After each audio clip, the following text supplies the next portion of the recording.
عمر رضي الله تعالى عنه يقول كنا نجلس في المسجد بعد الفجر. شوف الموقف العجيب، نجلس في المسجد بعد الفجر.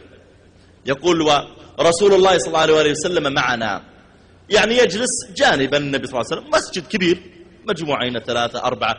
النبي عليه الصلاة والسلام يجلس بعد صلاة الفجر يسبح ويهلل ويذكر الله.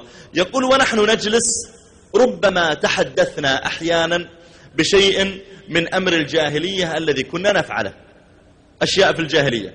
يقول فنقول أشياء نضحك منها، يعني مثلا يقول لهم عمر أنا كنت في الجاهلية، وهذا حقيقة قالها عمر مرة، يقول كنت في الجاهلية أريد أني أعبد صنم وليس عندي مال أشتري صنما، ما عندي فلوس أشتري صنما.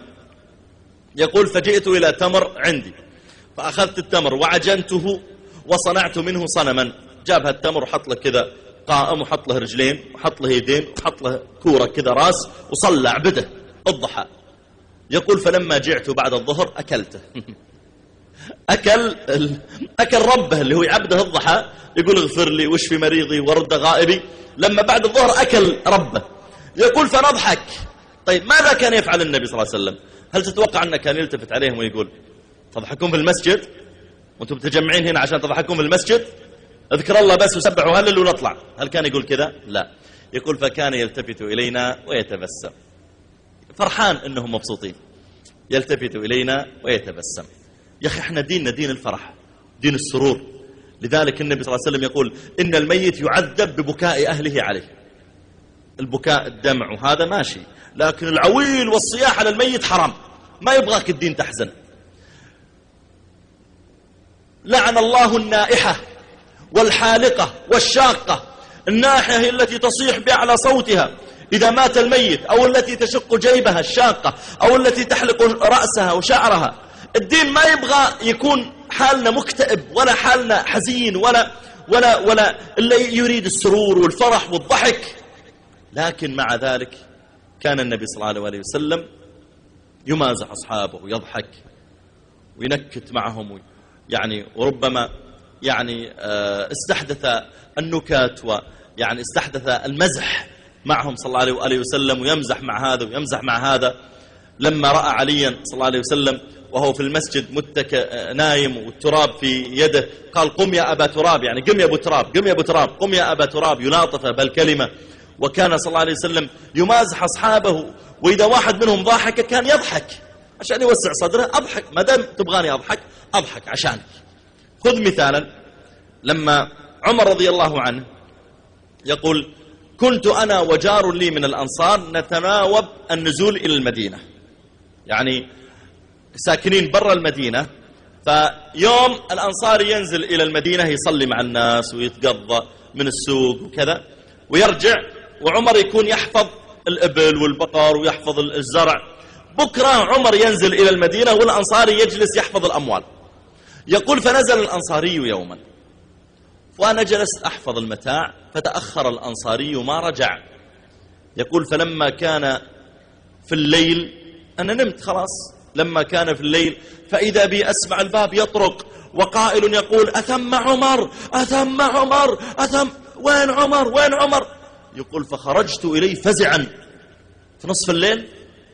قال الأنصاري حدث بالمدينة اليوم أمر عظيم. قلت ما هو؟ جاء الغساسنة. الغساسنة قوم من نصارى العرب كانوا يسكنون في شمال الجزيرة. يقول كنا نتحدث أنهم سيغزونا. يوم لما قال حدث أمر عظيم قلت أكيد الغساسنة جاءوا وحنا ما استعدينا. قال لا، لكن حدث أمر أعظم وأطم. قلت ما هو؟ قال طلق رسول الله صلى الله عليه وسلم نساء. عمر طبعا له علاقة في الموضوع، لأن بنت حفصة زوجة النبي صلى الله عليه وسلم فهي من النساء، هو داخل في الموضوع. يقول فنزلت أصلي الفجر مع النبي صلى الله عليه وسلم. النبي عليه الصلاة والسلام العادة يصلي يجلس بعد الصلاة. هل رأى أحد منكم رؤيا؟ ويسولف. المرة هذه صلى وقام وخرج، ما دخل إلى بيوته، دخل إلى غرفة منفردة وجعل عند الباب حارسا، ما يبغى يكلم أحد ولا يقابل أحد. عمر سأل الناس يا ناس إيش اللي حاصل؟ بدأ الناس يبكون يقولون والله ما ندري. قام عمر جاء إلى الحارس استأذن لعمر بدخل. جاء الحارس: يا رسول الله هذا عمر عند الباب، يدخل؟ ما رد عليه. يا رسول الله عمر جاء يدخل ولا؟ ما رد عليه. يا رسول الله عمر، ما رد عليه. واضح النبي صلى الله عليه وسلم ما يريد يقابل أحدا. خرج قال: يا عمر أنا استأذنت 3 ولم يأذن. رجع عمر وجلس في المسجد. إلى متى؟ إلى الظهر نبكي. قام استأذن لي عمر: يا رسول الله هذا عمر، ما رد عليه. رسول الله عمر جاء 2 ما رد عليه. رسول الله عمر عند الباب، يدخل؟ ما رد عليه. خرج الحارس قال: يا أخي استأذنت 3 ولم يأذن، ما يبغى يقابل أحد. دخل عمر على بنت حفصة فإذا هي تبكي. قال: طلقكن رسول الله صلى الله عليه وسلم؟ قالت: لا أدري، هو ذا جالس في المشربة، جالس في الغرفة، ما أدري، وهي تبكي. رجع استأذن لعمر. دخل الحارس: يا رسول الله هذا عمر، يدخل ولا لا؟ ما رد عليه. يا رسول الله جاء 2 ما رد عليه. يا رسول الله ما رد عليه. خرج قال: يا عمر استأذنت 3 ولم يأذن. خرج عمر ماشيا فقال النبي صلى الله عليه وسلم: ائذن له. رجع الحارس: يا عمر تعال تعال قد أذن. رجع عمر ودخل. شوف الآن الموقف العجيب. الآن يا جماعة النبي صلى الله عليه وسلم ضائق الصدر، متغير، ما يريد يكلم أحد. بينه وبين زوجاته مشكلة في النفقة: يا زدنا في النفقة، ما عندي فلوس إلا زدنا. مشكلة زوجية عادية. ثم أقسم ألا يدخل عليهن شهرا وجلس الحالة في غرفة. فعمر دخل على النبي صلى الله عليه وسلم يقول: فقلت: السلام عليكم. النبي صلى الله عليه وسلم ما رفع رأسه العمر، حتى رفعت رأس ما رفعها، ضايق صدره. يقول: وإذا هو متكئ صلى الله عليه وسلم على حصير وعلى وسادة من جلد حشوها ليف من ليف النخل. يقول عمر: فقلت في نفسي: لأضحكن رسول الله صلى الله عليه وسلم. طيب بالله هذا وقته؟ الحين النبي صلى الله عليه وسلم ضايق صدره وما له نفس يكلم أحد وبتقول نكت. نعم، عمر يعرف طبيعة النبي صلى الله عليه وسلم وأنه إنسان لطيف، يعني لن يسمع النكتة بعدين يقول له هذا وقت تنكيت اطلع برا، لا، يدري النبي صلى الله عليه وسلم لطيف ويقبل الكلام. يا أخي أنا أحيانا في القاعة أدرس طلابي، أقول لهم مثلا وأنا أشرح فقه، أقول لهم: شباب، طيب لو الإمام قام إلى ركعة خامسة ينبغي ينبهه المأمومون. طيب لو قام إلى ركعة خامسة وسادسة وسابعة ولا حد نبهه، واحد من الطلاب مستخف دمه قال: شكله ماسك خط. طبعا نكتة بايخة زي وجهه، يعني ما تضحك، لكن مع ذلك ما دام قصدك تضحكني أبى أضحك، خليك تنبسط. فإذا قال شكله ماسك خط، أقول له: يا والله إنك صادق، وكمل الشرح، خليه ينبسط يا أخي، أدخل السرور على قلبه.